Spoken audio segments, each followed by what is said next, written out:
Le bagua de Sun Lutang a des particularités. À main nue, il passe pour très simple d'un point de vue extérieur et s'avère animé intérieurement de beaucoup de raffinements qui s'intègrent par la répétition de la pratique. La technique n'est pas sportive, il s'agit d'un bagua à petits pas, ceux d'un animal qui se déplace sans crainte, tranquillement, dans la nature. Petit pas ne signifie pas moins.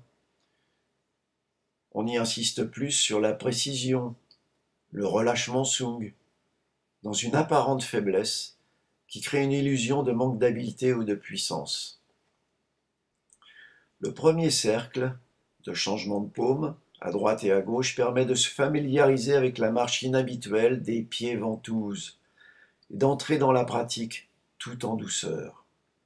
La douceur étant la source des flux qui se transmutent. Les séries de changements de paume 2, 3 et 4 à gauche et à droite semblent être de simples marches avec posture. Elles concernent la santé générale et la circulation du chi.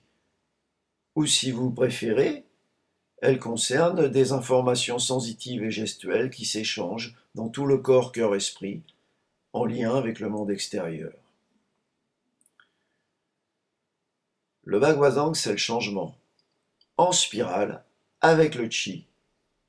Et c'est aussi la fluidité dans l'équilibre. C'est pour améliorer son équilibre en marchant que Georges Sabi a ajouté des rotations de cou et du regard au quatrième cercle.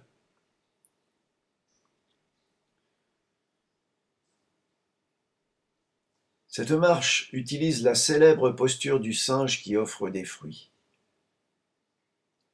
Marcher ainsi s'approche de l'expérience de la corde raide, mais d'une autre façon, et cela n'en a pas du tout l'air.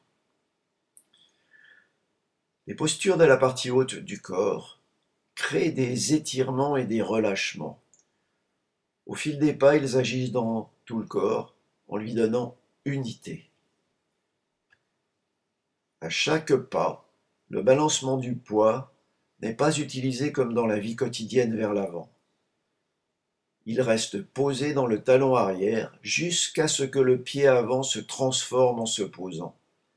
Alors le poids est attiré par une sorte de tentacule-jambe qui l'aspire.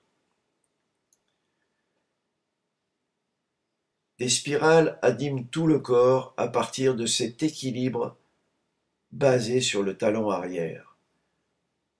Et lorsqu'on change le poids du corps d'un pied à l'autre, on crée des tourbillons dans nos flux internes liquidiens et dans notre coordination générale. Un flux centripète invisible nous stabilise, et un flux centrifuge se crée, puissant et visible parfois. La façon de pratiquer de Georges Sabi est influencée par d'autres styles de Bagwazang. En presque 40 années, il a étudié 4 styles, des formes linéaires, circulaires, à main nue, avec armes, le travail au poteau et des stratégies de combat. Il a créé quelques formes, au bâton long, à la canne épée, à la canne boule notamment. Puis pour continuer à évoluer, il a choisi d'apprendre le style Sun avec 2 maîtres occidentaux, belges, de la lignée Sun, Jean-Jacques Hansen et Douceline de Coq. Le 5e changement de paume, à gauche et à droite, développe lui des éléments standards fréquents dans de nombreuses écoles de bagua, comme cacher la fleur sous la feuille, le singe balaye les branches. Les 6e et 7e changements de paume développent une posture chère à Sun Lutang, celle de l'aigle ou de l'épervier. Les petits pas de Sun Lutang permettent de travailler sur les terrains accidentés. Et les pas bondissants sont plus faciles avec les terrains lisses ou plats.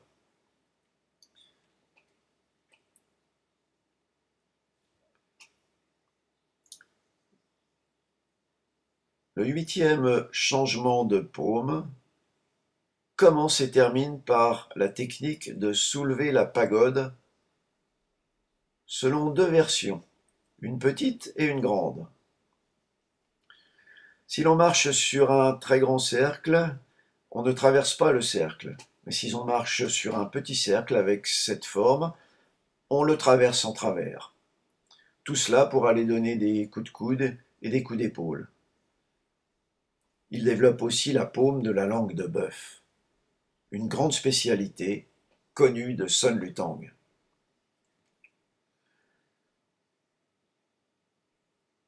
Le 9e cercle permettrait de marcher avec une arme longue tenue en main par sa hampe.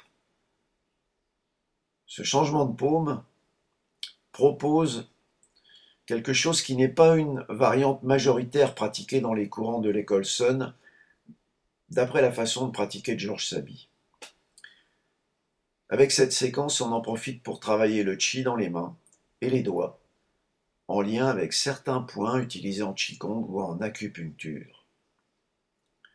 Le 10e changement de paume est habituellement le dernier de l'école Sun. Georges Sabi l'a dédoublé pour sa pratique personnelle.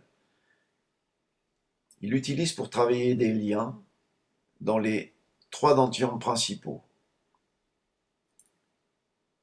Mais avec le 10 bis, qu'on peut décompter comme le 11e changement de paume, l'accent est mis sur le méridien du vaisseau conception. Le 10e changement de paume propose, lui, une version très large, avec une forme de stratégie martiale précise, alors que le 11e changement de paume développe une autre variante martiale beaucoup plus étroite.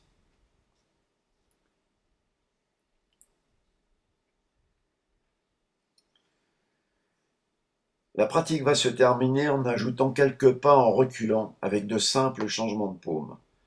Ce recul n'est pas une fuite, mais une stratégie et un entraînement d'équilibre, après lequel on revient à la posture Wuji de Sun Lutang.